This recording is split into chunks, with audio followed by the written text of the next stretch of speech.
नमस्कार, दूरदर्शन किसान के लाइव फोन इन कार्यक्रम हेलो किसान में स्वागत आप सभी का। मैं हूं आपके साथ अदिति शर्मा। किसान भाइयों बहनों, हमारे इस कार्यक्रम में हर रोज हम 2 नए विषय लेकर आते हैं ताकि उनसे संबंधित आपके पास कोई भी सवाल होते हैं वो आप हमसे पूछ सकते हैं, जानकारियां आप हासिल कर सकते हैं। आज के हमारे इस कार्यक्रम में किन विषयों पर होने वाली है चर्चा, आइए सबसे पहले आपको उसके बारे में बताते हैं। आज के कार्यक्रम में हम बात करने वाले हैं मोटे अनाज के खाद्य प्रसंस्करण के बारे में। जी हाँ, किस तरह से प्रोसेसिंग कर सकते हैं इसके बारे में आपको जानकारी दी जाएगी। और इसके अलावा हम बात करेंगे केले की खेती के बारे में। बहुत ही अहम विषय हैं दोनों के दोनों, जिन पर आप जो भी समस्याएं हैं आपकी वो हमसे साझा कर सकते हैं। माध्यम है हमारे टोल फ्री नंबर, जिनके बारे में आपको जानकारी दें 1800-113060, 1800-113061 ये नंबर है जिस पर आप अगले 1 घंटे के दौरान हमें कॉल करके अपने सवाल हमसे पूछ सकते हैं और हमारे स्टूडियो में उपस्थित विशेषज्ञ उनके जवाब आप तक पहुंचाएंगे। साथ ही आप हमें ईमेल भी कर सकते हैं। हेलो किसान 2015@gmail.com हमारी ईमेल आईडी है, जिस पर आप अभी भी मेल करेंगे तो हम तुरंत से उसे शामिल करेंगे कार्यक्रम में, सवाल का जवाब आप तक जरूर पहुंचाएंगे। तो आपके जो भी सवाल होंगे किसान भाइयों बहनों, उनके जवाब आप तक पहुंचाने के लिए स्टूडियो में हमारे साथ हमारे विशेषज्ञ उपस्थित हैं। आइए उनसे परिचय करवा देते हैं आपका। हमारे साथ स्टूडियो में डॉक्टर M.K. सलूजा उपस्थित हैं। बता दें ये पूर्व निदेशक हैं कृषि विद्यापीठ इग्नू नई दिल्ली में। धन्यवाद मैडम। और साथ ही साथ डॉक्टर R.S. सेंगर जी उपस्थित हैं हमारे साथ। बता दें प्रोफेसर और हेड हैं पादप जैव प्रौद्योगिकी संभाग, सरदार वल्लभ भाई पटेल कृषि एवं प्रौद्योगिकी विश्वविद्यालय मेरठ में। नमस्कार। दोनों ही विशेषज्ञों का बहुत बहुत स्वागत है कार्यक्रम हेलो किसान में। आज हम इनसे बहुत सारा ज्ञान अर्जित करने वाले हैं। तो आइए आज के हमारे इस कार्यक्रम की हम शुरुआत करते हैं, चर्चा की शुरुआत करते हैं। और आपको याद दिला दें कि आप जब भी हमें फोन करें तो नेटवर्क एरिया में आकर ही फोन करें और टीवी की आवाज थोड़ी कम जरूर कर दें। तो इसी के साथ हमारी चर्चा की शुरुआत यहां पर करते हैं मोटे अनाज का खाद्य प्रसंस्करण। आज के हमारे कार्यक्रम का पहला विषय है अंतर्राष्ट्रीय पोषक अनाज वर्ष चल रहा है। अब ये पोषक अनाज, जिसे हम मोटा अनाज भी कहते हैं, हमारे माननीय प्रधानमंत्री जी ने इसे श्री अन्न का नाम भी दिया है। ये होते क्या हैं, सबसे पहले इसके बारे में डॉक्टर सलूजा से जान लेते हैं। अगर हम बात करें श्री अन्न, मोटे अनाज, पोषक अनाज या फिर मिलेट्स की, तो ये होते क्या हैं? हाँ, आदित्य जी आपने ठीक बोला कि हमको सबसे पहले जानकारी लेनी होती है कि मोटे अनाज हैं क्या। मिलेट्स भी जैसे हमारे जो घास की फैमिली है, जैसे सीरियल्स हैं जिसको हम बोलते हैं चावल और गेहूं, उन्हीं के ही भाई बहन ग्रुप में आते हैं, लेकिन ये छोटे और मोटे होते हैं। और ये इसको मैं तो बोलता हूँ ये गुदरी का लाल होते हैं। जैसे गुदरी का लाल होता है, ये इनके बहुत फायदे हैं और अच्छा न्यूट्रिशन प्रोडक्शन, मतलब जहाँ हम जो प्रोड्यूस करते हैं उसमें भी फ़ायदा है फार्मर्स को भी, और हमको अपने डेली लाइफ में लेना चाहिए। अब होते क्या है, ये शुष्क इन्वायरमेंट में, वार्म इन्वायरमेंट में किसी पे भी हो सकते हैं। इसमें मेन जैसे है हमारे ज्वार, बाजरा, रागी और कुटकी और कंगनी, ये सब आते हैं। जैसे मैं आपको दिखाऊंगा कि जैसे ये देखिए, ये बाजरा जी, रागी, ये सब किसानों ने देखा होगा, किसान भाइयों ने, लेकिन कई जैसे रागी यहाँ नहीं होता। ज्वार हमारी मेन फसल है, ज्वार।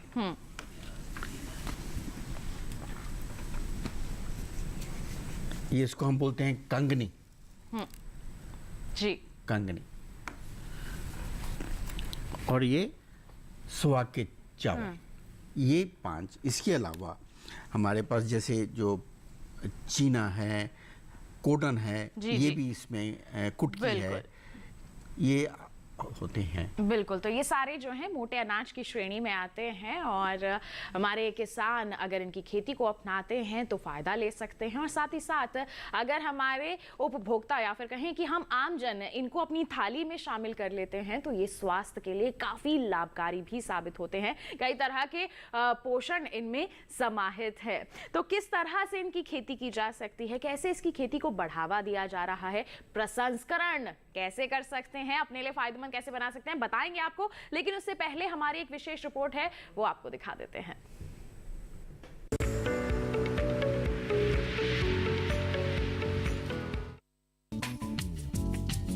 मोटे अनाज, जिन्हें अब श्री अन्न भी कह सकते हैं, ये जलवायु और वातावरण से लड़कर तैयार होने वाली ऐसी फसलें हैं जिनमें भरपूर पोषण समाया हुआ है। इसीलिए अब इनकी खेती की तरफ खासा ध्यान दिया जा रहा है। मौजूदा आंकड़ों की माने तो 2017-18 में पौष्टिक अनाज का उत्पादन 164 लाख टन था, जो 2020-21 में बढ़कर 176 लाख टन हो गया है। उत्पादन में बढ़त का मतलब खपत में भी इजाफा है। लोग किसी न किसी रूप में मोटे अनाज को अपने आहार में शामिल कर रहे हैं। मौजूदा समय में मोटे अनाजों को प्रसंस्कृत करके कई तरह के व्यंजन बनाए जा रहे हैं, जिसमें फास्ट फूड से लेकर बेबी फूड भी शामिल है। ये खाद्य सामग्री पोषण से तो भरपूर है ही, साथ ही कई तरह की बीमारियों से भी सुरक्षा देने में कारगर है। हालांकि वर्तमान समय में रेडी टू ईट के कॉन्सेप्ट पर भी युवा उद्यमी काम कर रहे हैं। मिलेट मूल्य वर्धित श्रृंखला में इस समय 500 से ज्यादा स्टार्टअप काम कर रहे हैं। सरकार श्री अन्न की खपत बढ़ाने वाले व्यंजनों व मूल्य वर्धित उत्पादों के लिए स्टार्टअप उद्यमियों को भी सहायता कर रही है। वहीं राष्ट्रीय खाद्य सुरक्षा मिशन के तहत श्री अन्न को शामिल करके महिलाओं और बच्चों के पोषण पर खासा जोर दिया जा सकेगा।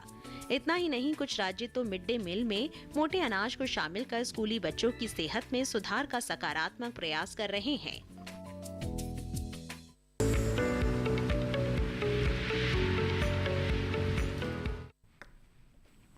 तो अभी आपने एक विशेष रिपोर्ट देखी। आइए इसी के साथ हमारी चर्चा को हम आगे बढ़ाते हैं। दूसरा विषय है हमारा केले की खेती। डॉक्टर सेंगर यहाँ पर हमारे साथ उपस्थित हैं, मेरठ से हमारे साथ यहाँ कार्यक्रम में शामिल हुए हैं, जो केले की खेती के बारे में विस्तार से बताने वाले हैं। तो सबसे पहले डॉक्टर सेंगर, आपसे यही जानना चाहेंगे, हमारे किसानों को आप क्या कहेंगे, केले की खेती अगर अपनाते हैं तो किस तरह के लाभ उन्हें मिल सकते हैं?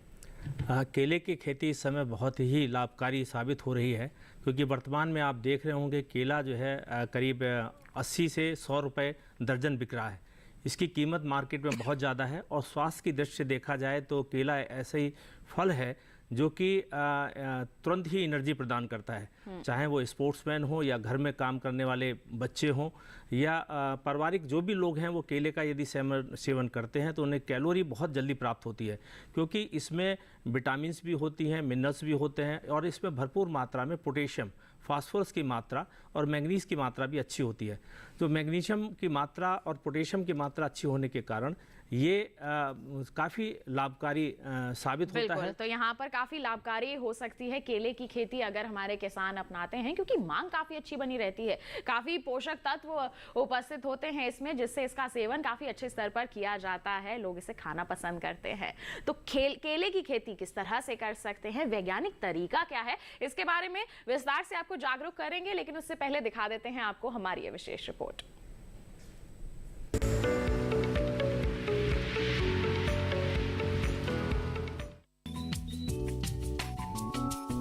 केले की खेती करने के लिए उष्ण और आर्द्र जलवायु अच्छी मानी जाती है।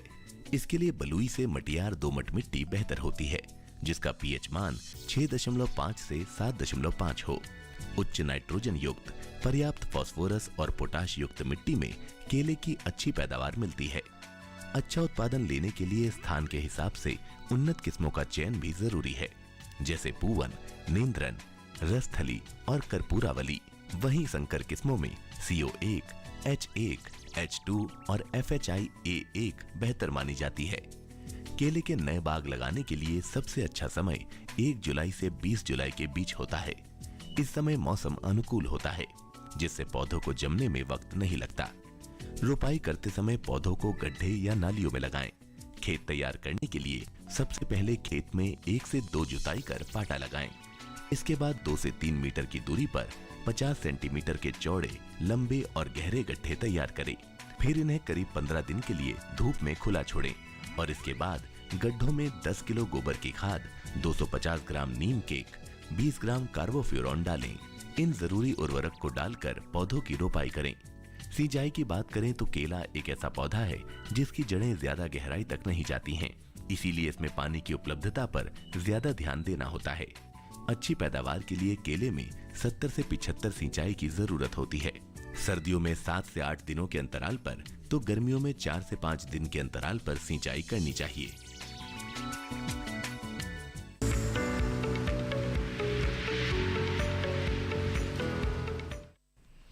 तो देखिए, अभी आपने एक विशेष रिपोर्ट जाना कि केले की खेती किस तरह से की जा सकती है। इसके बारे में और चर्चा करेंगे, लेकिन आज के कार्यक्रम के पहले कॉलर हमारे साथ जुड़ गए हैं विपिन सागर मध्य प्रदेश से। हेलो।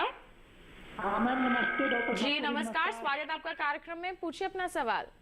जी नमस्ते, आवाज आ रही है मेरी? जी बिल्कुल, आपकी आवाज सुन पा रहे हैं हम। जी मैम, मैं ये जानना चाह रहा था कि हम सागर मध्य प्रदेश में रहते हैं, बुंदेलखंड एरिया है, हमारे यहाँ पे केले की खेती नहीं होती है, लेकिन सुनने में ये मिल रहा है कि आजकल की जो किस्में आने लगी हैं वो उनकी खेती हम यहाँ पे कर सकते हैं। तो क्या हमारा ये एरिया केले की खेती के लिए उचित है और हम क्या उसके बारे में सोच सकते हैं आगे चल के? बिल्कुल, डॉक्टर सेंगर क्या कहेंगे? मध्य प्रदेश के बुंदेलखंड क्षेत्र से बात कर रहे थे, केले की खेती कर सकते हैं ये? जी, आप बुंदेलखंड क्षेत्र में केले की खेती आसानी से कर सकते हैं।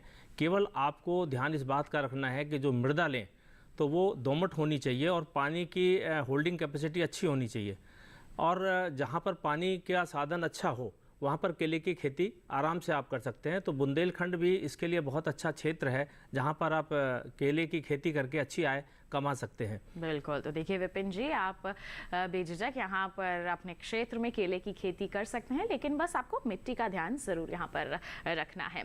इसी के साथ बढ़ते हैं आगे और अब डॉक्टर सलूजा का यहाँ पर रुख करना चाहूँगी। डॉक्टर सलूजा, आपने बताया कि बाजरा है, रागी है, कुटकी है, ये सब मिलेट्स की श्रेणी में आते हैं, मोटे अनाज की श्रेणी में आते हैं।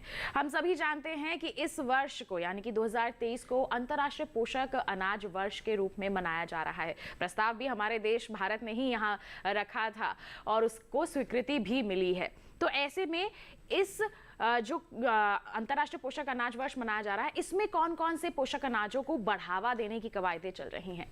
हाँ, आपने एकदम ठीक बोला आदित्य जी कि ये हमारे देश ने ही प्रपोज किया और हमारी सरकार और हमारे प्राइम मिनिस्टर जी ने जो बहुत अच्छा ये मतलब it is a very laudable work done कि यूनाइटेड नेशन ने इसको मिलेट ईयर बनाया है, क्योंकि इससे हमारा एक्सपोर्ट पोटेंशियल बढ़ सकता है।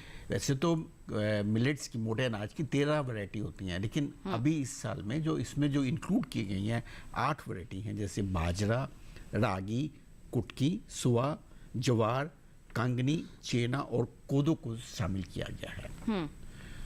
बिल्कुल, तो ये कुछ मोटे अनाज हैं या फिर कहें श्री अन्न है, जिन्हें खासतौर पर अंतर्राष्ट्रीय पोषक अनाज वर्ष के तहत बढ़ावा देने के लिए, लोगों को इनके लिए और जागरूक करने के लिए कोशिशें की जा रही हैं। इसके बारे में और जानेंगे, लेकिन कॉलर एक और जुड़ गए हैं हमारे साथ, उनका सवाल हम शामिल कर लेते हैं। उत्तर प्रदेश बाराबंकी से नंद स्वरूप मिश्रा जी हमारे साथ फोन लाइन पर है। हेलो। हाँ नमस्कार जी नमस्कार। मैं जानना ये चाहता हूँ कि जो मोटे अनाज की जितनी वैरायटियाँ हैं, तो हमारे यहाँ जैसे जो मिट्टी होती है, कुछ मैदानी इलाके होते हैं, कुछ पहाड़ी इलाके होते हैं, और कई बार सीपेज एरिया होते हैं जहाँ पानी का भराव होता है। तो ये एरिया के हिसाब से हमें मोटे अनाज का किस प्रकार से चुनाव करना चाहिए जिससे अच्छी पैदावार हमें मिल सके? बिल्कुल, क्या कहेंगे डॉक्टर सलूजा? देखिए, मोटा अनाज जैसे मैंने पहले बताया, जैसे रिपोर्ट में बताया गया, इसको हम बोलते हैं वेरी स्टर्डी और हार्डी फसल जो है, ये कहीं पर भी हो सकती है अगर अच्छा एरिया नहीं भी है और वहाँ पर उसको पानी भी कम चाहिए होता है। इसको गर्म टेम्परेचर में भी हो जाती है, जिसको हम बोलते हैं बुलाई दोमट मिट्टी, वहाँ पर भी हो जाता है। इवन हिली एरिया में भी हो जाता है। तो इसका सब जगह पे ये है, जिसमें मैंने पहले शुरू में बोला, ये गुदरी का लाल है। ये ऐसा चीज़ है जो कि विदस्टैंड कर कई जगह पे हो सकती है। बिल्कुल, तो देखिए नंद स्वरूप मिश्रा जी, किस तरह से आपको चयन करना है हमारे विशेषज्ञ ने आपको बता दिया है। और इसी के साथ आपको बता दें कि मेल्स आने का सिलसिला जो है वो शुरू हो गया है और एक मेल मैं शामिल करना चाहूँगी और ये भेजी है हमें पंकज अहिराव जी ने। और डॉक्टर सेंगर, ये आपके लिए है। इन्होंने लिखा है कि महोदय, मैंने अभी खेती करने की शुरुआत की है, केले की खेती के बारे में मार्गदर्शन करें। जी, ये कहाँ से इन्होंने मेल भेजी है, इसके बारे में जिक्र नहीं है मेल में।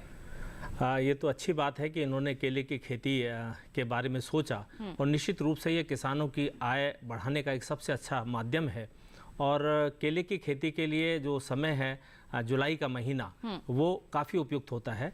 और जून के महीने में किसान भाई तैयारी करें, खेत की 1-2 जुताई कर लें। बिल्कुल, तो और ये तो सही समय पर इन्होंने सवाल पूछ लिया है, क्योंकि अब आने वाला है जून जुलाई, तब तैयारियां कर सकते हैं। तो क्या तैयारियां करें किसान भाई? तो इसके लिए सबसे पहले इन्हें अपने खेत की तैयारी करनी है, और जब फसल कट गई हो तो उसके उपरांत 2 मीटर बाई 2 मीटर जो पौधे से पौधे की दूरी हो इतने गड्ढे खोदें और लाइन से लाइन की दूरी भी 2 मीटर रखें।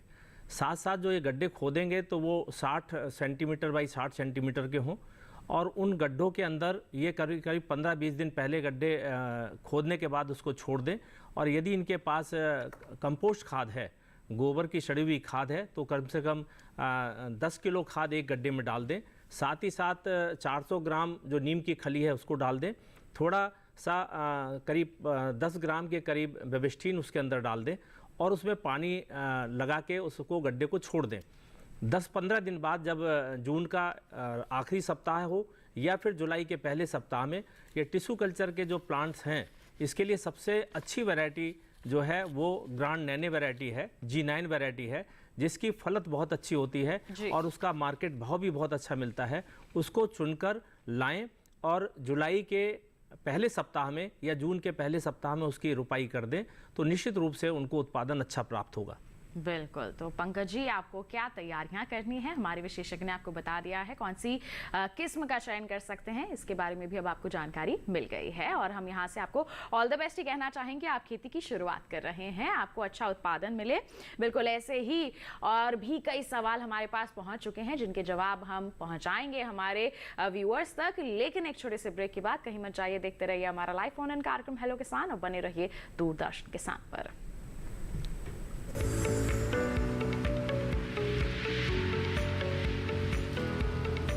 अरे भाई, सुना नहीं क्या? केसीसी ने किसानों का जिंदगी बदल दिया है। देश के छोटे किसान 1,60,000 रुपये तक का कर्ज बिना किसी गारंटी को ले पाएंगे। ब्याज खोरों से भी पीछा छुटा। मैं तो जैविक खेती का पूरा सामान मंगा लिया, केसीसी का भी कोई दबाव नहीं है। ब्याज चुकाने के लिए पूरा 1 साल मिलता है। समय पर भुगतान करने पर केवल 4% के सालाना ब्याज पे लोन मिल गया मुझे। अपना आधार कार्ड, लेटेस्ट फोटो और जमीन के कागजात लेके अप्लाई करो बस। और नामांकन भरने के लिए जेब भी ढीली नहीं करनी पड़ी।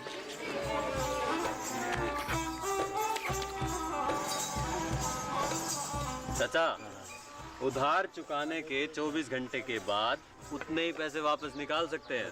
केसीसी ने किसानों की जिंदगी वाकई बदल दी है। तो आप भी किसान क्रेडिट कार्ड अपनाएं और सहजता से ऋण पाएं।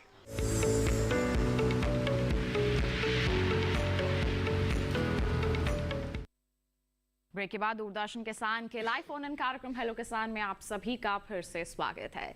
आज हम चर्चा कर रहे हैं मोटे अनाजों के खाद्य प्रसंस्करण के बारे में और साथ ही साथ केले की खेती के बारे में। आपके पास कोई भी सवाल है तो आप अपना फोन उठाइए, हमें आप कॉल कर सकते हैं हमारे टोल फ्री नंबर पर। साथ ही आप हमें ईमेल भी कर सकते हैं। ईमेल आईडी है हमारी hellokisan2015@gmail.com। इनके माध्यम से आप अपने सवाल हम तक पहुंचा सकते हैं। और बता दें, एक कॉलर हमारे साथ जुड़े हुए हैं मोहिन जी भीलवाड़ा से। जान लेते हैं उनका सवाल। हेलो हेलो, नमस्कार, स्वागत है आपका कार्यक्रम में। क्या सवाल है आपका मोहिन जी? मैडम हमारा सवाल है कि बाजरा की शुरुआत में बुआई। आप अपना सवाल दोहरा दीजिए एक बार। हेलो जी, अपना सवाल एक बार दोबारा पूछिए। मैडम हमारे कौन सी रोड में बढ़िया रहता है? आपका सवाल हम स्पष्ट तौर पर यहाँ सुन नहीं पा रहे हैं। आपसे गुजारिश है एक बार फिर से आप किसके बारे में पूछ रहे हैं? बाजरा के बारे में जानना चाहते हैं? जी मैडम, बाजरा कौन सी रोड में बढ़िया रहता है? बाजरा में क्या समस्या होती है? कौन सी रोड के लिए बाजरा के रोड में बढ़िया रहती है, उपज ले सकते हैं? बाजरा की अच्छी किस्म के बारे में आप जानकारी लेना चाहते हैं यहाँ पर। डॉक्टर सलूजा, क्या कहेंगे? बाजरा की किस्म के बारे में जानना चाहते हैं। भीलवाड़ा राजस्थान से बात कर रहे हैं, खेती करना चाहते हैं हमारे किसान, तो क्या कहेंगे आप? देखिए, आज हम तो प्रोसेसिंग के बारे में बात कर रहे हैं। तो जो बाजरे की किस्म का तो मेरे को इस समय ध्यान नहीं है। बिल्कुल, कोई बात नहीं। हम यहाँ से हमारे किसान भाई को देखिए जानकारी यहाँ पर दे सकते हैं कि नज़दीकी जो भी कृषि विज्ञान केंद्र हैं आप रुक कर सकते हैं। वहाँ पर आपको जो आपके क्षेत्र के लिए यहाँ पर संशोधित बताई गई हैं कि कौन कौन सी आप बाजरे की किस्में अपने क्षेत्रों में लगा सकते हैं, आप वहाँ का रुख कर सकते हैं और पूरी जानकारी ले सकते हैं। राजस्थान तो एक बहुत ही अच्छा क्षेत्र है बाजरे के उत्पादन के लिए। आप नज़दीकी कृषि विज्ञान केंद्र का यहाँ से रुख कर सकते हैं। प्रसंस्करण के बारे में जानना है तो आप दोबारा कॉल कीजिए, हम आपको बिल्कुल बताएंगे कि आप कौन कौन से उत्पाद तैयार कर सकते हैं। इसी के साथ बढ़ते हैं आगे और एक मेल हमारे पास और आ गई है। डॉक्टर सलूजा, आपके लिए ये मेल है, सोबरन शर्मा जी की मेल है और इन्होंने पूछा है कि क्या संकर ज्वार भी श्री अन्न की श्रेणी में आती है? क्या कहेंगे आप? शंकर ज्वार किस्म की जो श्रेणी होती है वो श्री अन्न में गिनी जा सकती है? जी जी बिल्कुल। तो आपका जो सवाल था सोबरन शर्मा जी की क्या शंकर जो ज्वार है वो श्री अन्न की श्रेणी में आती है, बिल्कुल ये श्री अन्न की श्रेणी में ही आती है। मोटा अनाज ही होता है, आप इसकी खेती कर सकते हैं। बढ़ते हैं आगे। डॉक्टर सेंगर, आपके लिए भी एक सवाल आ गया है मेरे पास और ये भेजा है मृत्युंजय चौधरी जी ने बांका बिहार से और इन्होंने लिखा है कि मैं बांका डिस्ट्रिक्ट बिहार से हूँ। मैं पिछले जुलाई में 1200 G9 के पौधे लगाया था, अभी तक फ्लावरिंग नहीं हुई है। अभी क्या करना चाहिए, फर्टिगेशन या फिर इरिगेशन? ओके, आपका सवाल बहुत अच्छा है क्योंकि जो G9 की वैरायटी है इसमें फलत आने में करीब 13 से 14 माह का समय लगता है, लेकिन सर्दी के बाद थोड़ी ग्रोथ कम हो जाती है। अब गर्मी आई है, ग्रोथ बहुत अच्छी होगी। आपको इस समय करना चाहिए कि रेगुलर पानी देना चाहिए, करीब 4-5 दिन बाद उसमें लगातार पानी देते रहें और साथ साथ खाद भी डालें। ध्यान ये रखने हैं कि जो नीचे का तना है उससे थोड़ी दूरी पर हट के इसमें आप नाइट्रोजन और पोटास और फास्फोरस की मात्रा भरपूर दें। यदि आपके पास गोबर की सड़ी हुई खाद है तो उसको भी पौधे में डाल दें। जितना अच्छा खाद होगा पौधे के आसपास पड़ा हुआ होगा और साथ साथ पानी की भरपूर मात्रा होगी तो फलत बहुत अच्छी आएगी। अब समय आ गया है फलत आने का। लेकिन दूसरी बात आपको ध्यान रखना है कि आपके पौधों की संख्या, जो मुख्य तना था उसके आसपास जो सकड़ से और पौधे निकल गए होंगे, यदि एक पौधे के साथ एक दूसरा सकड़ तो चलने दें, यदि उसके अलावा ज़्यादा पौधे निकले हुए हैं तो उनको वहाँ से निकाल दें। और इस बात का भी ध्यान रखें, आपके खेत में यदि गैप ज़्यादा हो गया है, कहीं पे सर्दी से पौधे मर गए हैं, तो आपको टिश्यू कल्चर के और पौधे लाने की ज़रूरत नहीं है। अपने एक तने के पास जो नंबर ऑफ प्लांट ज़्यादा लगे हुए हैं उनको धीरे से उखाड़ें और उनको बेबिस्टीन के 1% बेबिस्टीन का सलूशन बना के बाल्टी में रख लें, उसमें उसको डिप करें और डिप करने के उपरांत जहाँ भी आपका गैप है खेत के अंदर उस गैप की फिलिंग कर लें, तो आपको अच्छा उत्पादन प्राप्त होगा। बिल्कुल। तो यहाँ पर आपका जो सवाल था मृत्युंजय जी, उसका जवाब हमारे विशेषज्ञ ने आपको दे दिया है। समस्या जो आ रही थी उसका समाधान आपको मिल गया है।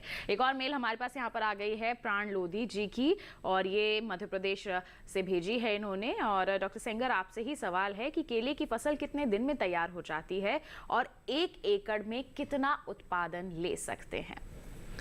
आपका बहुत अच्छा प्रश्न है क्योंकि आप जब भी करते हैं 1 एकड़ में करीब जो हमारे 1400 पौधे के करीब ज़रूरत पड़ती है, लगाए जाते हैं और प्रति पौधा जो है करीब 25 से, यदि G9 वैरायटी आपने लगा रखी है तो 25 से लेके 35 किलो तक का घार निकलता है। लेकिन ध्यान इस बात का रखना चाहिए कि प्रत्येक पौधे के अंदर जो हमारे रासायनिक खादें हैं भरपूर मात्रा उनकी दी जाए और साथ साथ पानी का भी विशेष ख्याल रखा जाए, क्योंकि कहा जाता है कि धान, पान और केला तीनों पानी के चेला। तो विशेष रूप से आपको पानी का ध्यान रखना है। 4 से 7 दिन के अंदर गर्मियों के दिनों में उसको सिंचाई करना है, प्रॉपर सिंचाई करते रहना है। और इस बात का भी ध्यान रखें कि जो अब गर्मियों का समय शुरू हो रहा है, जब आपका घार लटका हुआ दिखाई दे तो जो पत्ते की सूखी हुई पत्तियां हैं तो उसको ढक ले। थोड़ा शेड यदि रहेगा घार के ऊपर तो उसका कलर जो है बहुत अच्छा प्राप्त होगा। कलर को अच्छा बनाए रखने के लिए थोड़ा सा घार को ढक के रखना है और जब डेंस क्रॉप लगी होगी तो निश्चित रूप से उस पर धूप डायरेक्टली गुच्छे के ऊपर कम पड़ेगी और केले का कलर अच्छा आएगा, उत्पादन आपको अच्छा प्राप्त होगा और उसकी कीमत भी इस समय केले की बहुत अच्छी प्राप्त हो रही है, तो आपको कीमत भी अच्छी प्राप्त होगी।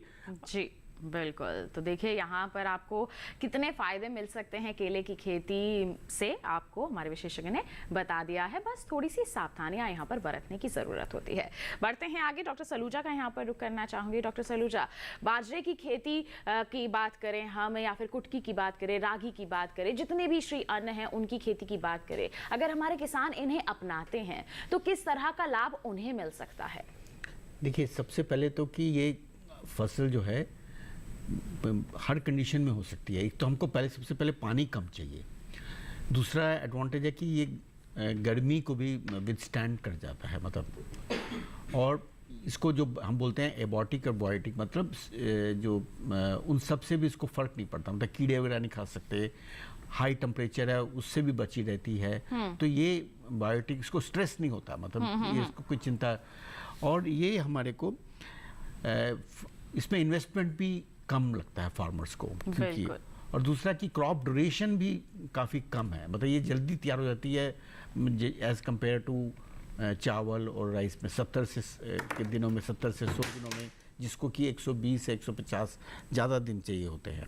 और दूसरा है ये इसकी शेल्फ लाइफ भी इनकी ज़्यादा होती है एज़ कम्पेयर टू राइस और वीट में। और ये सस्टेनेबिलिटी के लिए, इसको हम बोलते हैं C4 सिक्वेस्ट्रेशन में, मतलब कार्बन डाइऑक्साइड के लिए, वो भी उसके लिए भी बहुत अच्छा है। और एक्सपोर्ट पोटेंशियल बहुत है, तभी करके जो हमारे माननीय प्रधानमंत्री जी हैं कि हमारा कंट्री काफ़ी इसमें प्रोडक्शन है और हम इसको एक्सपोर्ट कर सकते हैं। और सस्टेनेबल एग्रीकल्चर, जिसके ऊपर में आजकल काफ़ी जोर है, उसमें भी ये इम्पॉर्टेंट रोल करता है। तो एक तरह से फार्मर्स को सब तरह से ही फ़ायदा है। अगर आपको जैसे एक स्टडी क्रॉप है और पानी कम है, टेम्परेचर भी उसकी जो वेरिएशंस हो रही हैं, क्लाइमेट की जो वेरिएशंस हो रही हैं, उन सबको विदस्टैंड करते हुए और सस्टेनेबिलिटी से आप इसको एक्सपोर्ट कर सकते हैं। आपका इन्वेस्टमेंट भी कम है। और जैसे अभी हमारी रिपोर्ट में दिखाया कि न्यूट्रिशन सिक्योरिटी में भी इसको इंक्लूड कर लिया है, और इसके प्रोडक्ट की प्रोसेसिंग के बारे में भी काफ़ी इम्प्रूवमेंट्स हैं। तो इससे अच्छा उनको बिल्कुल, तो किसानों को काफ़ी फ़ायदा मिलता है अगर हमारे किसान यहाँ पर मोटे अनाज की खेती को अपनाते हैं।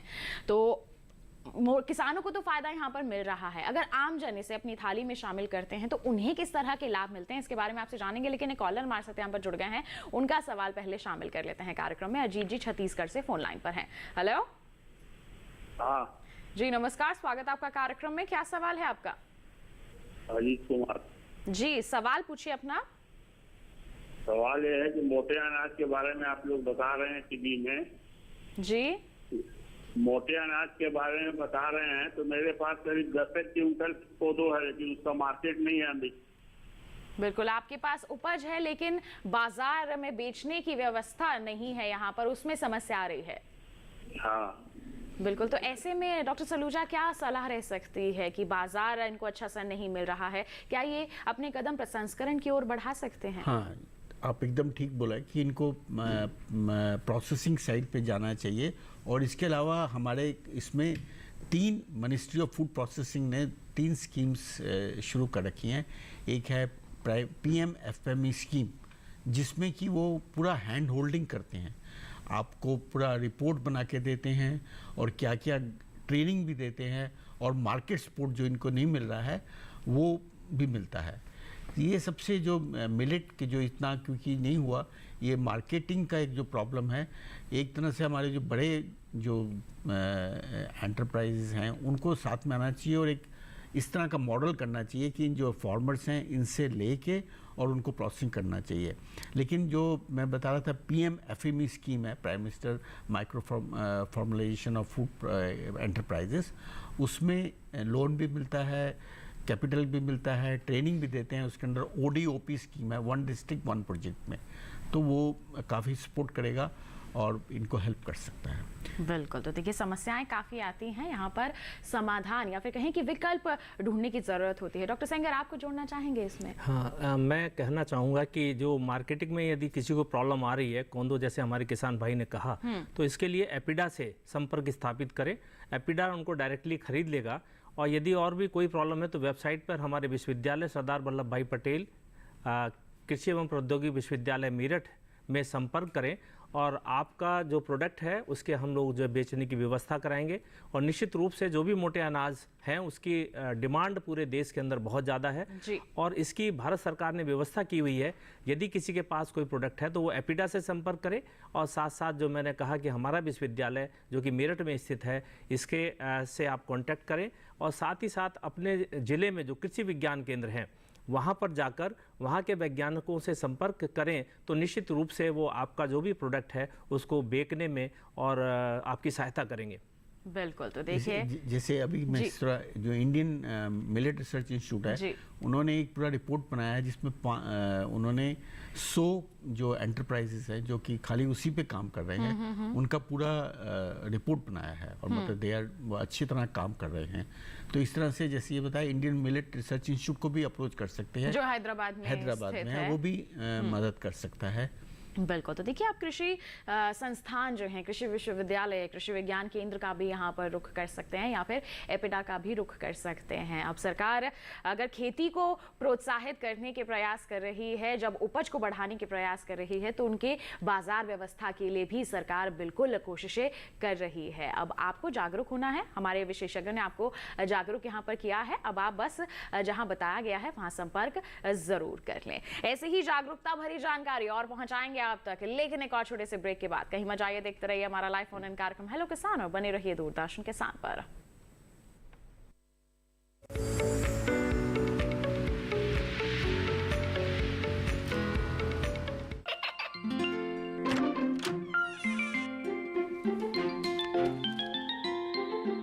ये क्या हो रहा है? काशवी, इतने कम मार्क्स? काशू बेटा पढ़ा करो, पढ़ोगी नहीं तो आगे कैसे बढ़ोगी? मम्मा मैं भी तो आपसे यही कहना चाहती हूँ, पढ़ा करो। आप पढ़ोगे नहीं तो आगे कैसे बढ़ोगे? मतलब? वो देखो, सिर्फ बैक पर छपा ऑर्गेनिक नहीं, ऑर्गेनिक का निशान पहचानिए। पीजीएस ऑर्गेनिक का ये लोग उन किसानों की पहचान है जो आज भी परंपरागत विधि से रसायन मुक्त खेती कर आपके लिए शुद्ध फसल उपजा रहे हैं। अब समझे मम्मा, अगर मैं प्योर ऑर्गेनिक फूड नहीं खाऊंगी तो अच्छे मार्क्स कहाँ से लाऊंगी? अच्छा बच्चों, जैविक खेती की इस मुहिम को आगे बढ़ाइए, शुद्ध ऑर्गेनिक अपनाइए।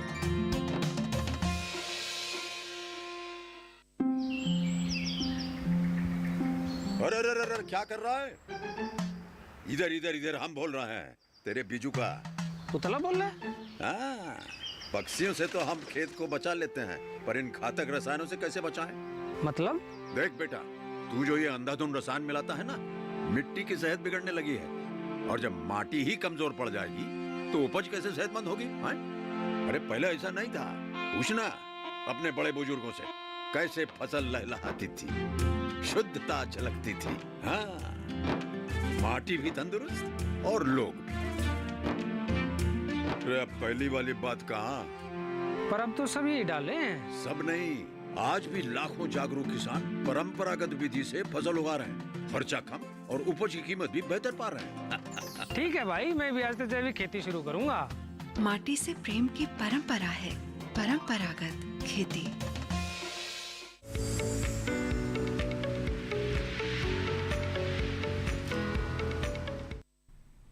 ब्रेक के बाद दूरदर्शन किसान के लाइव फोन इन कार्यक्रम हेलो किसान में आप सभी का फिर से स्वागत। लगातार हमारी चर्चा जारी है मोटे अनाज के खाद्य प्रसंस्करण और केले की खेती के बारे में। आपके पास कोई सवाल है, आप हमारे टोल फ्री नंबर पर कॉल कर सकते हैं या फिर हमारी ईमेल आईडी पर मेल भी भेज सकते हैं। अपने सवाल हमसे साझा कर सकते हैं, जिनके जवाब आप तक पहुंचाने के लिए स्टूडियो में हमारे साथ उपस्थित हैं हमारे विशेषज्ञ। बता दें इस वक्त भी एक कॉलर जुड़े हुए हैं जलगांव महाराष्ट्र से, राजेश जी। आइए जाने उनका क्या सवाल है। हेलो हेलो जी, नमस्कार, स्वागत आपका कार्यक्रम में। क्या सवाल है आपका राजेश जी?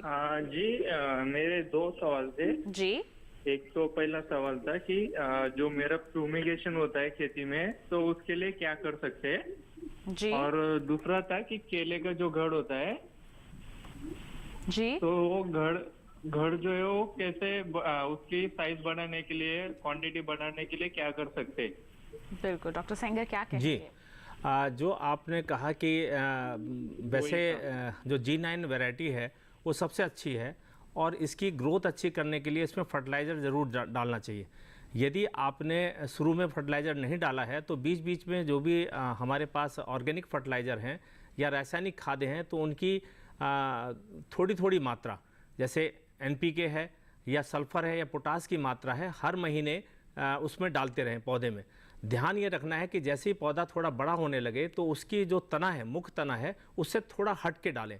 और साथ साथ इस बात का भी ध्यान रखें कि जो केले की खेती जब करते हैं तो इसकी जड़ें ऊपर ही होती हैं, तो ज़्यादातर केले के गिरने का डर रहता है, इसलिए इसके तने पर मट्टी ज़रूर चढ़ाते रहें। और मट्टी चढ़ाने के बाद उस सड़ी हुई गोबर की खाद या फिर मैली है, गन्ने की मैली है बची हुई है, उसको भी डाला जा सकता है। और इसके साथ साथ पानी बहुत लगाना है। ध्यान रखना है कि ये गर्मियाँ अब शुरू होने वाली हैं, इस टाइम फ्रूटिंग होगी। यदि फर्टिलाइज़र इसमें कम रह गए या इसमें जो पानी की मात्रा कम रहेगी तो पौधों की ग्रोथ अच्छी नहीं होगी। साथ साथ जब घार निकल आए, अभी इस समय देखेंगे थोड़े दिन बाद जो केले के घार लटकने शुरू हो जाएंगे, जब केले का घार करीब 1 मीटर का हो तो इस बात का विशेष रूप से ध्यान रखें, उसके नीचे का फूल तोड़ दें। यदि आप उस फूल को नहीं तोड़ेंगे तो केले की मोटाई अच्छी तरह से नहीं हो पाएगी। घार की मोटाई को अच्छा लेना है तो निश्चित रूप से उसके फूल को तोड़ देना है। यदि फूल को तोड़ देंगे तो पौधे का जो भी न्यूट्रिशन है वो जो फल लगे हुए हैं उनको ही मिलेगा और उन फलों का वजन बढ़ेगा, साइज अच्छा आएगा। और साइज़ का मैंने पहले भी बताया कि उसको कलर अच्छा करने के लिए जो भी सूखी पत्तियां हैं आपके, उसको निकाल के फेंके नहीं, उससे घार को एक तरह से ढक दे। दूसरा काम ये करना है कि आपकी जो ग्रोथ अच्छी बनी रहे और पौधे गिरे ना। पौधे को गिरने से बचाने के लिए आपको चाहिए कि कैंची से बल्लियां ले लें, उनकी कैंची बनाएं और कैंची से घार के नीचे से उसको सहारा दे दें, जिससे पौधा आपका गिरे नहीं। या दूसरी टेक्निक्स है कि उसके घार को एक रस्सी से बांध के दूसरे पौधे की तने से उसको बांध दे, तो एक पौधे का तना दूसरे पौधे को सपोर्ट करेगा। तो इस तरह से रस्सी कैंची की तरह बांधे जिससे कि एक पौधा दूसरे पौधे को रोके रखे, तो आपकी ग्रोथ भी अच्छी होगी, फल भी अच्छा मिलेगा और उसकी कीमत भी मार्केट में बहुत अच्छी मिलेगी। बिल्कुल। तो राजेश जी, आपके दोनों ही सवालों का जवाब हमारे विशेषज्ञ ने आपको दे दिया है। और इसी के साथ बढ़ते हैं, एक ईमेल और हमारे पास आ गई है। सोनिया वालिया जी की मेल है ये, और इन्होंने लिखा है कि I like your programme, the information you provide which really help me. Thank you very much Sonia ji for the appreciation. हमारी कोशिश रहती है कि हम सभी को कार्यक्रम के माध्यम से सारी जानकारियां देकर लाभ पहुंचा सके। इन्होंने लिखा है कि when we talk about millet processing food, can you please explain jowar processed food with some example. तो ज्वार के प्रसंस्करण के बारे में जानना चाहती हैं, कौन कौन से उत्पाद तैयार कर सकते हैं ज्वार से? देखिए, ज्वार के सबसे पहले तो इसका आटा बन सकता है जी, और फिर उसको अगर रिफाइन करके, रिफाइंड आटा भी आजकल मिल रहा है। जैसे मैं आपको दिखाऊंगा कि इसका ज्वार का आटा, जी, ये देखिए, ये ज्वार का आटा है। और इसके अलावा हम ज्वार के, जैसे ये केक, ज्वार का केक, बिस्कुट्स, इसी तरह से ज्वार के फ्लेक्स और ज्वार के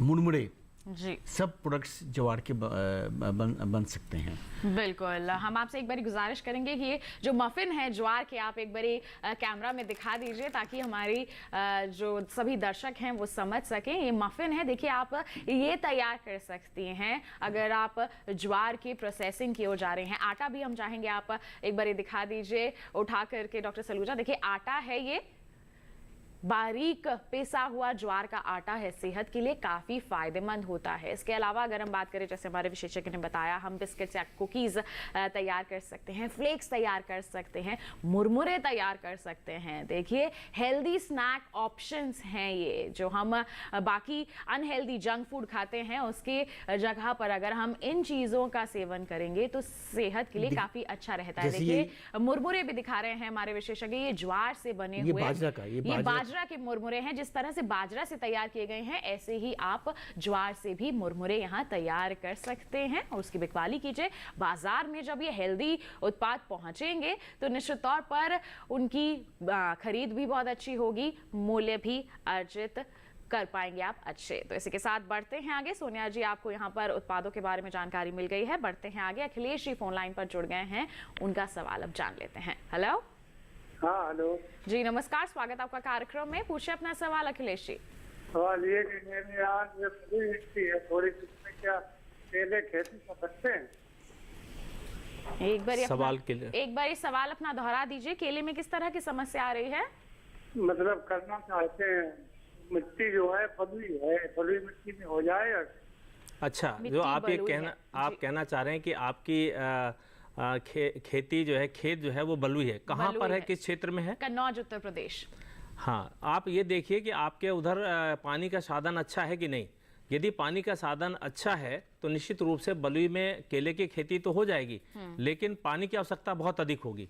तो पानी के यदि आप पूर्ति कर सकते हैं तो निश्चित रूप से कृषि विविधीकरण के रूप में यदि केले की खेती को अपनाते हैं तो आपको फ़ायदा होगा। और आपके केले की खेती जब कर रहे हों तो मैं सभी किसान भाइयों से कहना चाहूँगा कि जो अभी जुलाई में यदि वो पौध लगाते हैं तो उस पौध के साथ साथ अपनी जो अन्य फसल लेते हैं वो इंतज़ार ना करें कि एक साल तक मेरे खेत में केला बढ़ेगा, उसके बाद उसमें फ्रूटिंग आएगी, तब वो मार्केटिंग करेंगे जाके। लेकिन उसमें जो बीच में जो भी फसल लेना चाहते हैं उसको लें, या तो बेड बना लें और केले के लिए अलग से नालियाँ बना के तैयार रखें और उसमें पानी छोड़ा करें। और जो बेड बने होंगे उन बेड पे वो अन्य फसल ले सकते हैं सहफसली खेती के रूप में। और जब ये एक साल की फसल हो जाएगी तो उसके अगले साल वो किसी अन्य फसल को ले सकते हैं और उस फसल का चुनाव ऐसा करें जिसमें उसको धूप की आवश्यकता कम पड़ती हो। इसके रूप में वो वहाँ पर अपना गेंदे की खेती कर सकते हैं। गेंदे की खेती के साथ साथ हल्दी की खेती कर सकते हैं, जो केले की सहफसली खेती के रूप में होगा। क्योंकि मैंने बहुत से किसानों को देखा है कि वो केले के पौधे लगाने के बाद इंतजार करते हैं कि फल 1-1.5 साल बाद आएगा, तब तक उनका खेत खाली रहता है तो उनको परेशानी होती है। तो उससे बचने के लिए जब आप 2 मीटर बाई 2 मीटर के दूरी पर पौधे लगा रहे हैं तो धीरे धीरे बढ़ते बढ़ते 1 साल लगेगा, उनको उसमें फ्रूट्स आएंगे, तब तक इंतजार रहेगा। लेकिन इस बीच में वो कोई भी फसल जो भी लगाना चाहते हैं उस क्षेत्र में जो होती हो उसको बोएं और उसके उपरांत आप फलों का इंतजार करें, तो आपको घाटा भी नहीं होगा, अच्छा मुनाफा होगा।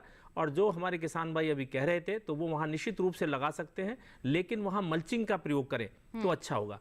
मल्चिंग के प्रयोग के लिए या तो वो वहाँ पर जो गन्ने की खोई होती है वो बीच में बिछा दें, मल्चिंग कर लें, बीच में उसको बिछा दें, या केले के सूखे वो पत्ते होते हैं या कोई भी अन्य धान का पुआल होता है उसको बीच में डाल देंगे तो ट्रांसपिरेशन की क्रिया कम होगी, जो वाष्पोत्सर्जन है उसकी क्रिया कम होगी, पानी ज़्यादा देर तक खेत में टिका रह सकेगा, तो कम पानी की आवश्यकता पड़ेगी और उस क्षेत्र में भी वो केले की खेती सफलतापूर्वक कर सकते हैं। बिल्कुल, तो यहाँ पर अखिलेश जी आपके सवाल का जवाब आपको मिल गया है।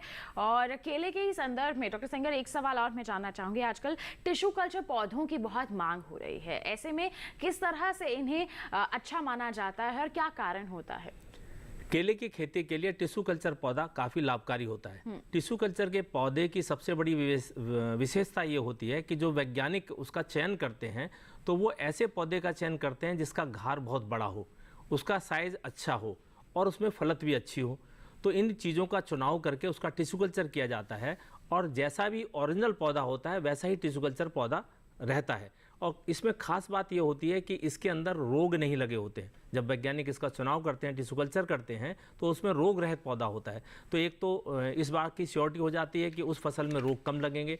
दूसरा ये होता है कि ये सभी समान साइज़ के होते हैं तो इनकी फ्रूटिंग एक ही दफ़े में आती है। मतलब जब 13 महीने या 14 महीने या 12 महीने बाद जब फलत आएगी तो सभी में जो है फल एक साथ तैयार होंगे, जिसको काटने में और इकट्ठा करने में भी आसानी होगी, जिसका प्रबंधन भी आसानी से किया जा सकेगा और उसमें रोग बहुत कम लगेंगे। इसलिए लोग टिश्यू कल्चर के पौधे को ज़्यादा पसंद करते हैं और उससे उत्पादन भी अच्छा प्राप्त करते हैं। बिल्कुल, तो टिश्यू कल्चर पौधों की इन्हीं वजहों की वजह से जो मांग है वो लगातार बढ़ती जा रही है।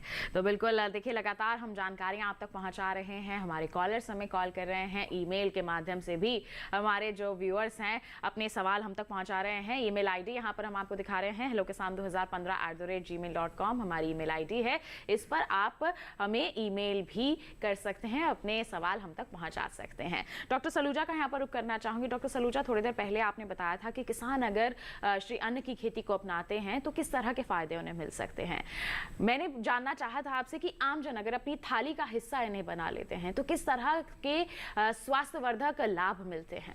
देखिए, इसको हम बोलते हैं एनर्जी न्यूट्रिएंट डेंस या सुपर फूड या स्मार्ट फूड भी बोलते हैं, क्योंकि इनमें अगर आप देखें इनमें प्रोटीन, फैट, कार्बोहाइड्रेट सब अच्छा होता है। जैसे फैट है, कार्बोहाइड्रेट्स हैं, 73% कार्बोहाइड्रेट्स होते हैं, और जो इनका जो प्रोटीन है वो अच्छी क्वालिटी का है। जो इनमें मेन विटामिन्स और मिनरल्स और एंटीऑक्सीडेंट्स हैं वो काफ़ी अच्छे हैं। अब जैसे आपने पूछा कि क्या फ़ायदे होते हैं, देखिए सबसे पहला जो हमको जो पेट से रिलेटेड प्रॉब्लम होती है, क्योंकि इसमें वो कॉन्स्टिपेशन वगैरह, क्योंकि इसमें फाइबर अराउंड 8% होता है, तो कॉन्स्टिपेशन वगैरह की प्रॉब्लम नहीं होती है। इसके अलावा जो ग्लूटीन जो होता है वीट वगैरह में, वो इसमें बिल्कुल प्रेजेंट नहीं है जी, तो वो भी अच्छा रहता है। इसके अलावा जैसे जो एंटीऑक्सीडेंट्स हैं, जिससे कि जो बुज़ुर्ग लोग हैं जिनको कि मसल्स की प्रॉब्लम है या भूलने की प्रॉब्लम है, उनके लिए भी जो जो अमीनो एसिड्स हैं वो बहुत काफ़ी मदद करते हैं। डायबिटिक के लिए भी ये बहुत अच्छा है, क्योंकि इसका ग्लाइमेटिक इंडेक्स के बिल्कुल। तो यहाँ पर कई तरह के हम कह सकते हैं कि पोषण से भरपूर होते हैं ये पोषक अनाज। इनका सेवन करने से हमारी सेहत में काफ़ी सुधार हो सकता है, हमारी सेहत काफ़ी अच्छी बनी रह सकती है। बढ़ते हैं आगे, कॉलर हमारे साथ यहाँ पर जुड़ गए हैं सुशील कुमार जी नालंदा बिहार से। आइए जानते हैं उनका सवाल क्या है। हेलो। हाँ हेलो, नमस्कार, स्वागत आपका कार्यक्रम में, पूछिए अपना सवाल। सर मेरा जो केला का पौधा है सर, उसका पत्ता मतलब 6 इंच 8 फुट का रह जाता है, पौधा 2 फीट होकर रह जाता है, बढ़ता नहीं है। पौधों की जो बढ़वार है वो नहीं हो रही है। निश्चित जी, आपने बहुत अच्छा प्रश्न किया। निश्चित रूप से आपके खेत में जो न्यूट्रिशन की कमी है, जो पोषण है, वो ठीक से नहीं मिल पा रहा है। आपको मुझे नहीं पता कि कब आपने केले के पौधे अपने खेत में लगाए थे, क्योंकि सर्दियों के दिनों में पौधे की ग्रोथ जो है कम हो जाती है, क्योंकि वहाँ पर पाले की समस्या होती है। अब इन दोनों पौधे की ग्रोथ जो है बहुत अच्छी हो सकती है। आपको ध्यान ये देना है कि इसमें जितना भी पोषण है, आप इसमें NPK की मात्रा या सल्फर की मात्रा और पोटास की मात्रा भरपूर दे दें, जो रिकमेंडेड मात्रा है उसको डालें। और साथ साथ इसमें यदि आपके पास गोबर की सड़ी हुई खाद है तो कम से कम 5 या 10 किलो गोबर की सड़ी हुई खाद प्रति पौधे के हिसाब से ज़रूर डाल दें, और साथ साथ पोटास भी डालें, तो आपकी ग्रोथ अच्छी होगी। और पानी का ज़रूर ध्यान रखें, क्योंकि केले की फसल में यदि पानी आप देर में लगाएंगे तो उसमें ग्रोथ कम होगी। इस समय जो केले की खेती के लिए पानी की बहुत ज़रूरत है, तो आप 4 से 7 दिन के अंदर पानी अपने खेत में ज़रूर देते रहें, तो निश्चित रूप से आप देखेंगे कि आपके पौधे की वृद्धि जो है बहुत अच्छी हो रही है। बिल्कुल। तो अखिले जो सुशील जी आपको सवाल आपका था, जो समस्या आ रही थी कि बढ़वार अच्छी नहीं हो रही है, किस तरह के प्रबंधन कार्य आपको करने हैं, हमारे विशेषज्ञ ने आपको बता दिया है।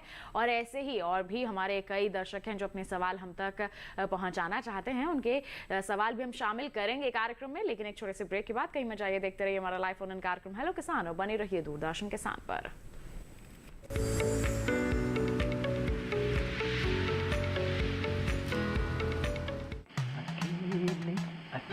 अरे वाह भैया, अकेले अकेले। अरे तू भी ले, पर खाएगा कैसे? मैं ऑर्गेनिक खेती की बात कर रहा रे बेटे। अकेले अकेले खेती कब तक करेगा? मतलब गांव में 20-25 किसानों का समूह बना के पंजीकरण करवा ले, फिर सरकारी ट्रेनिंग भी मिलेगी और मुफ्त जैविक बीज खाद भी। फिर PGS ऑर्गेनिक की सरकारी मोहर के साथ तेरी उपज आकर्षक पैक में पहुंचेगी बड़े बाजार तक। अच्छा? हाँ। अरे भाई, कहाँ चल दिया? सबको साथ लाने, आमदनी बढ़ाने। तो किसान भाई समझ गए ना, साथ मिलकर ऑर्गेनिक खेती कीजिए, अपनी परंपरा को आगे बढ़ाइए, ज्यादा मुनाफा कमाइए। माटी से प्रेम की परंपरा है, परंपरागत खेती।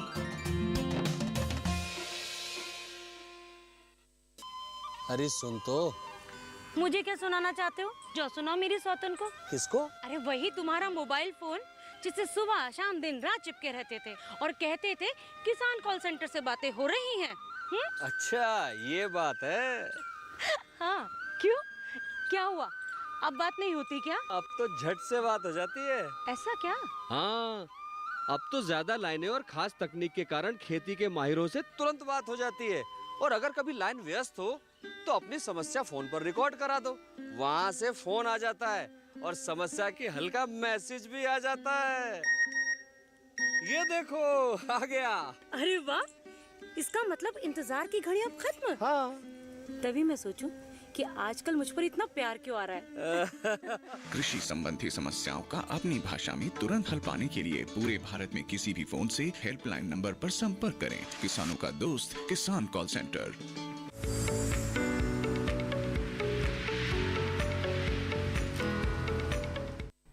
ब्रेक के बाद दूरदर्शन किसान के लाइव फोन इन कार्यक्रम हेलो किसान में आप सभी का फिर से स्वागत। लगातार हमारी चर्चा जारी है मोटे अनाज के खाद्य प्रसंस्करण और केले की खेती के बारे में। आप भी अपना फोन जो है जल्दी से उठा लीजिए या फिर हमें कॉल कीजिए या फिर अपनी ईमेल आईडी से हमें मेल कीजिए, क्योंकि अब समय काफी कम रह गया है। इस वक्त भी पश्चिम बंगाल से विजय जी फोन लाइन पर जुड़े हुए हैं। आइए जान लेते हैं उनका सवाल। हेलो हेलो हेलो जी नमस्कार विजय जी, स्वागत है आपका कार्यक्रम में। पूछिए अपना सवाल। हेलो, लगता है नेटवर्क की खराबी के चलते हम यहाँ पर उनका जो सवाल है वो सुन नहीं पा रहे हैं, उनकी आवाज़ हम तक नहीं पहुँच पा रहे हैं। कोई बात नहीं विजय जी, आप दोबारा कोशिश कीजिए और जैसे ही आपका कॉल कनेक्ट होगा हम आपके सवाल का जवाब देंगे। और जहाँ तक मेरी टीम ने मुझे जानकारी दी है, जो उनका सवाल था वो यही था कि केले की खेती करना चाहते हैं पश्चिम बंगाल में, किस्म कौन सी अच्छी रहती है, क्या कहेंगे डॉक्टर सेंगर? वैसे तो केले की खेती के लिए काफ़ी किस्में हैं मार्केट में, लेकिन पश्चिम बंगाल में यदि वो केले की खेती करना चाहते हैं और अच्छा मुनाफा लेना चाहते हैं तो G9 प्रजाति है वो सबसे अच्छी प्रजाति है। इसमें फलत बहुत अच्छी होती है और जो मैंने पहले भी बताया कि करीब करीब एक घार का वजन 25 से लेकर 35 किलो तक प्राप्त हो जाता है आसानी से। इसका जो केला है वो खाने में बहुत ही टेस्टी है, देखने में भी सुंदर होता है और इसका मार्केट बाज़ार भी अच्छा मिल जाता है। तो इसलिए यदि उन्हें केले की खेती प्रारंभ करनी है तो निश्चित रूप से वो आसपास के क्षेत्र से जो सरकारी संस्थान हैं वहाँ से संपर्क स्थापित करें और ये ज़रूर देख लें कि वहाँ से गुणवत्ता युक्त जो है पौध मिल सके। इस बात को भी देख लें, क्योंकि जो सरकारी संस्थान होंगे वो आपको गुणवत्ता युक्त पौध देंगे, G9 की प्रजाति ही देंगे और उसमें फलत भी बहुत अच्छी आपको प्राप्त हो सकती है। तो निश्चित रूप से आप कृषि विविधीकरण करें और केले की खेती करते हैं तो आपकी आय, जो कि भारत सरकार ने कहा था कि आपकी आय दुगनी हो सकेगी, तो निश्चित रूप से आप केले की खेती करें और इसके साथ साथ सहफसली खेती करें तो आपका मुनाफा बढ़ जाएगा। बिल्कुल। तो केले की खेती के संदर्भ में एक मेल मेरे पास और आ गया है नरेंद्र कुमार जी का, झांसी उत्तर प्रदेश से, और इन्होंने बहुत लंबा मेल भेजा है जिसे मैं थोड़ा छोटा करके ही पूछूंगी कि मैं केले की खेती के बारे में जानकारी लेना चाहता हूँ। क्या हमारे क्षेत्र में झांसी उत्तर प्रदेश में केले की खेती की जा सकती है? मेरे इलाके में और कोई नहीं करता है, अमरूद की खेती करता है, तो ऐसे में इस शंका को दूर करें। जी निश्चित रूप से उत्तर प्रदेश में पहले केले की खेती लोग नहीं करते थे और ये डरते थे कि यहाँ पर जो टेम्परेचर डाउन हो जाने के कारण पाला अधिक पड़ता था। लेकिन विगत कुछ 10 या 15 वर्षों से मैंने देखा है कि उत्तर प्रदेश में केले की खेती काफ़ी किसान करने लगे हैं, क्योंकि इसमें आय अच्छी प्राप्त होती है। तो जो झांसी का इलाका है वहाँ पर पानी की यदि आपके पास अच्छा प्रबंधन है, आपके पास ट्यूबवेल है, नलकूप है या नहर का पानी उपलब्ध है, तो आप वहाँ पर केले की खेती प्रारंभ कर सकते हैं। लेकिन विशेष रूप से आपको ध्यान रखना है कि अभी से कुछ दिन बाद आप अपने खेत की तैयारी प्रारंभ कर दें, उसमें गड्ढे खोद लें। जो मैंने बताया था कि 2 मीटर बाई 2 मीटर और पौधे से पौधे की दूरी होनी चाहिए और लाइन से लाइन की दूरी भी करीब करीब 1.5 मीटर होनी चाहिए। आप अच्छे संस्थान से G9 वैरायटी के पौधे लेके आएँ, गड्ढे को पूरी तरह से तैयार करें और तैयार करने के उपरांत जून का जो अंतिम सप्ताह है या जुलाई में जब बारिश प्रारंभ हो जाती है तो आप उसमें केले की रुपाई कर दें। तो आप झांसी क्षेत्र में भी केले की खेती कर सकते हैं। आपको घबराने की ज़रूरत नहीं है। जब सर्दियां पड़ती हैं तो पत्तियां सूख जाती हैं, तो किसान भाई ये कहते हैं कि हमारे खेत की पत्तियां सब सूख गई, खेत बर्बाद हो गया, और वो काट के उसको हटा देते हैं। ऐसा नहीं करना है। सर्दियों में पाले से नुकसान अवश्य होता है, लेकिन यदि उसको आप रेगुलर पानी देते रहेंगे, खेत में पानी की सिंचाई करते रहेंगे, तो पाले से आपकी फसल बच जाएगी। प्रायः देखा गया है कि किसान भाई पानी कम लगाते हैं, क्योंकि जब पानी सेल के अंदर पहुंच जाता है तो जो सेल है, सेल पाले से प्रभावित होती है। जब सेल के अंदर पानी होगा तो पाला जैसे लड़ने की उसके अंदर क्षमता आ जाती है, तो पौधे जो है कम नुकसान पहुंचता है। जी, तो जी। निश्चित रूप से यदि सेल आपकी बची रहेगी, पानी से बिल्कुल। फसल बची रहेगी, तो उत्पादन अच्छा प्राप्त कर सकेंगे। बिल्कुल, तो देखिए केले की खेती आप कर सकते हैं। अंतिम सवाल डॉक्टर सलूजा, हमारे किसानों को आप किस तरह से जागरूक करेंगे, हमारे दर्शकों को मोटे अनाज के प्रति किस तरह से जागरूक करेंगे, क्या संदेश रहेगा आपका? देखिए कि इसमें जो है सबसे पहले तो उनको मोटे अनाज की तरफ जाना चाहिए और अपनी थाली में इसको ज़रूर यूज़ करना चाहिए जी। और क्योंकि इसके काफ़ी फायदे, जैसे आयरन है, जिंक है, इसमें होता है।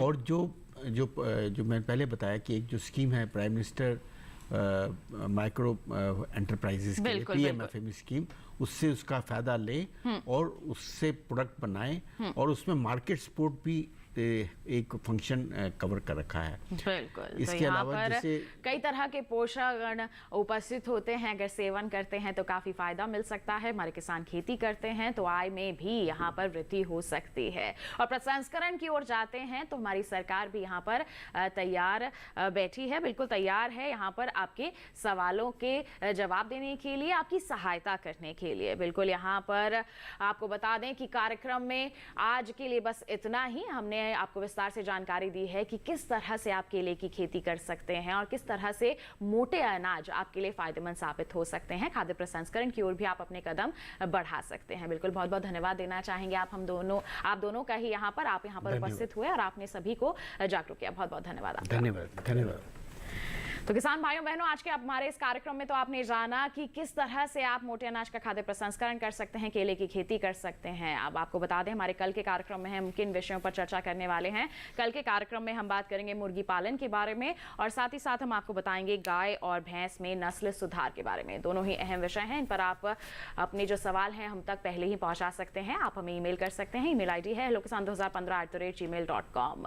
और साथ ही आप हमारे जो सोशल मीडिया प्लेटफॉर्म्स हैं, चाहे फेसबुक है, इंस्टाग्राम है, ट्विटर है, इनके माध्यम से भी अपने सवाल हम तक पहुंचा सकते हैं। DD किसान कॉल सेंटर नंबर है 1800-113-060, जिस पर सोमवार से शनिवार सुबह 6 बजे से रात के 10 बजे तक कॉल करके अपने सवाल रिकॉर्ड करवा सकते हैं आप, जिन्हें हम कार्यक्रम में जरूर शामिल करेंगे। और टोल फ्री नंबर तो रहेंगे ही, जिससे आप कार्यक्रम के दौरान भी अपने सवाल हमसे पूछ सकते हैं। और एक और विशेष जानकारी है आपके लिए, अगर आप हमारा ये कार्यक्रम दोबारा देखना चाहते हैं तो टीवी स्क्रीन पर दिखाए जा रहे इस QR कोड को स्कैन कर लीजिए, सीधा पहुंचेंगे हमारे YouTube चैनल पर और आप पुनः तमाम जानकारियां हासिल कर सकते हैं। तो इसके साथ किसान भाइयों बहनों, आज के लिए बस इतना ही। अगले अंक में फिर होंगे हाजिर नए विषय नए विशेषज्ञों के साथ। तब तक के लिए दीजिए इजाजत, लेकिन आप बने रहिए दूरदर्शन किसान पर।